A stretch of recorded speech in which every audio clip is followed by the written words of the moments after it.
NASCAR's controversial decision to give Kyle Busch his spot back after a wreck backfired spectacularly, leading to more chaos and criticism. The Nashville race's wild finish left fans and commentators stunned. At the Nashville Superspeedway, an unexpected and controversial decision by NASCAR officials concerning Kyle Busch has set the racing world ablaze. The June 30th Cup Series race saw Busch finish 27th, a result that might seem unremarkable at first glance. But a little deeper lies a story of chaos, criticism, and unexpected consequences. This 27th place finish was actually Busch's best result in his last 3 races. The two-time champion had been struggling, with 35th place finishes at both Iowa and New Hampshire, but it's not the finish itself that's causing an uproar, it's how he got there. During overtime, Busch found himself racing in the top 5 on the 1.33-mile track. An incident unfolded involving Kyle Larson and Ross Chastain, and Busch was caught up in the aftermath. Now here's where things get interesting. NASCAR made a call that left many scratching their heads, including NBC's commentators Jeff Burton and Steve Letarte. Marty Snyder, reporting from the track, broke the news. Kyle Busch got his spot back. NASCAR moved him all the way from the back, all the way up here to the second row. The reaction was immediate. Jeff Burton, not one to mince words, called it outright. That's ridiculous. Even lead announcer Rick Allen was baffled, admitting, not sure how that happened, but we'll find out. Steve Letarte attempted to explain the rule. You have to keep pace with the field as the field takes the yellow and slows down, he said, but he couldn't ignore the fact that multiple cars had passed Busch during the incident. I see the 23 go by. I see a whole bunch. Burton, still skeptical, didn't hold back. It's just crazy that they've lined him up in 4th, he exclaimed. It's not right. Letarte, while expressing his desire to see Busch win for a record-breaking 20th consecutive year, couldn't defend NASCAR's decision. I can't see any way that Kyle Busch should be 4th in this situation, he admitted. But here's where the story takes an ironic twist. NASCAR's decision to give Busch his spot back, which seemed like a lucky break, actually set him up for disaster. Restarting in the second row behind Kyle Larson, Busch found himself in the worst possible position when Larson's car ran out of gas just 2 restarts later. The domino effect was catastrophic. Busch, along with all the cars in the outside row, got stacked up. Chase Elliott hit Busch from behind, sending him careening into the outside wall. The driver tried to keep his severely damaged car moving to no avail, and it stopped on the start-finish line, which resulted in him getting out of his car in front of the grandstand to a lot of cheers from the nearby fans. It was a surreal moment, a driver benefiting from a controversial call only to have it spectacularly backfire. After the race, Busch summed it up. Those cautions at the end of the race and into overtime really worked against us because we were close on fuel. On that last restart, we were 4th when the number 5, Kyle Larson, ran out of fuel just ahead of me and I had nowhere to go. The impact on Busch's season cannot be overstated. This 27th place finish dropped him to 19th in the playoff standings, 104 points below the cut line. With just 7 races left before the postseason, the 39-year-old finds himself in a must-win situation. His incredible streak of 19 consecutive winning seasons is now in serious jeopardy. It's worth noting that this isn't just a one-off bad result for Busch. This marks his 3rd consecutive DNF and his 4th in the last 5 races.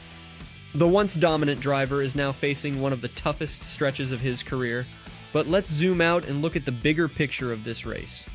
What was supposed to be a 300-lap event on the 1.333-mile Lebanon, Tennessee Oval turned into an overtime marathon. We saw a record-breaking 5 overtime restarts, extending the race by a whopping 31 laps. The chaos wasn't limited to Busch's situation. Earlier in the race, we saw Christopher Bell dominate, winning the first stage. Then came a weather delay in the second stage, lasting an hour and 20 minutes. As if that wasn't enough drama, Kyle Larson and Denny Hamlin had their own incident at the end of the second stage. Hamlin's crew chief was caught on the radio trying to calm his driver down. We're good enough to win a race. Don't worry about that. We're good. Hey, we're good. Stop. We're good enough to win this race. Stop. After the race, Hamlin downplayed the incident, saying, "We were just playing around, playing grab ass with each other. That's about it. He was running me up and I was running into him, and so that was about it." Amidst all this chaos, Joey Logano managed to break through and claim his first win of the year. This victory locked him into the playoffs, joining his other teammates in the postseason.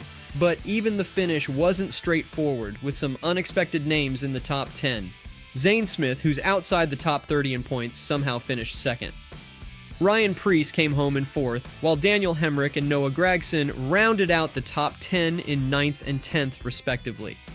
It was, as one commentator put it, unquestionably the wildest top 10 of 2024. This race wasn't just about the on-track action. The NBC broadcast team received praise for their coverage of the event. They embedded with different teams on pit road, showed battles throughout the field, and used multiple cameras to capture all the action around the track. It's this kind of comprehensive coverage that helps fans understand the full scope of what's happening during a race. As we look back on this race at Nashville, it's clear that NASCAR's decision regarding Kyle Busch will be debated for some time. The irony of a call meant to benefit a driver ultimately leading to his downfall is not lost on anyone. It raises questions about the consistency of rule enforcement and the potential unintended consequences of in-the-moment decisions.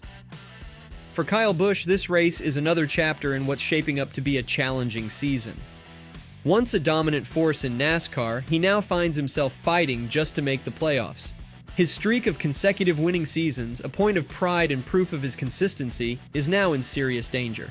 But that's the nature of NASCAR. Fortunes can change in an instant. A decision made with the best intentions can backfire spectacularly. A race that starts normally can descend into overtime chaos. And a driver can go from the front of the pack to the back in the blink of an eye. In this season, all eyes will be on Kyle Busch. Can he turn his season around? Will he manage to snag a win and keep his streak alive? Or is this the year that finally sees the end of one of NASCAR's most impressive runs? Meanwhile, NASCAR officials will likely be reviewing their decision-making process. The criticism from respected voices like Jeff Burton and Steve Letarte carries weight, and it's possible we could see changes in how similar situations are handled in the future. For the fans, this race provided everything you could want. Drama, controversy, unexpected twists, and a finish that kept everyone on the edge of their seats until the very end. It's races like these that remind us why we love this sport. The unpredictability, the high stakes, the split-second decisions that can make or break a race, it's all part of what makes NASCAR so thrilling. If you enjoyed the video, make sure to like, comment, and subscribe to NASCAR Insider for more videos like this.